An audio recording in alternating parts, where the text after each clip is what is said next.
Përshëndetje të dashur miq. Sot do të përgatis një cheesecake super kremoz dhe të shijshëm. Për këtë cheesecake kam 350 gram djath Philadelphia, kam 120 gram sheqer, kam 4 kokra vezë, një lugë çaj e kam pastë vanilje, 250 ml i kam pana dhe 20 gram i kam niseshte.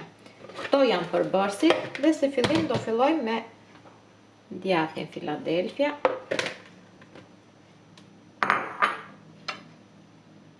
Doraj me mikser djathin Philadelphia me sheqerin. Do t'i rajmë të dy bashkë derisa të bëhet një përzierje e mirë kremoze.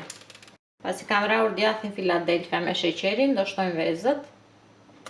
O t'i shtojmë një nga një kokrat e vezëve. Dhe do t'a rajmë. Duke shtuar një nga një kokrat e vezëve dhe duke rrahur. I kam rrahur vezët e gjitha. Do shtoj një lugë çaj e vanilje. Do shtojmë edhe panën. Do t'i bëjmë përsëri një të rrahur të lehtë që të përzihet mirë vanilja dhe pana me përbërësit e tjerë.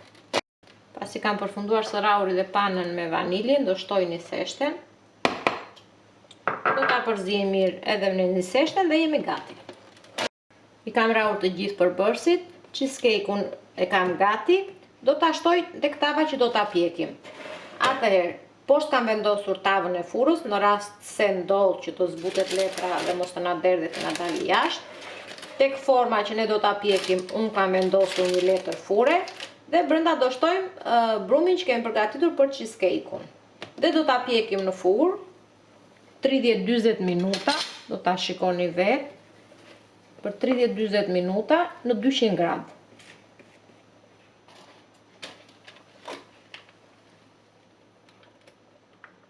Pasi të jetë pjekur, do ta lëm të ftohet plotësisht dhe pastaj do ta nxjerrim nga ena që neve do ta pjekim.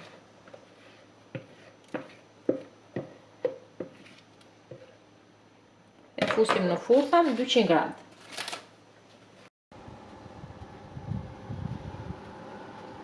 Cheesecake-u tim kremoz ka përfunduar, e kam lënë të ftohet plotësisht dhe kemi gati për ta konsumuar. Provojeni se kam për t'ju pëlqyer shumë. Ju bëf të mirë miq të dashur.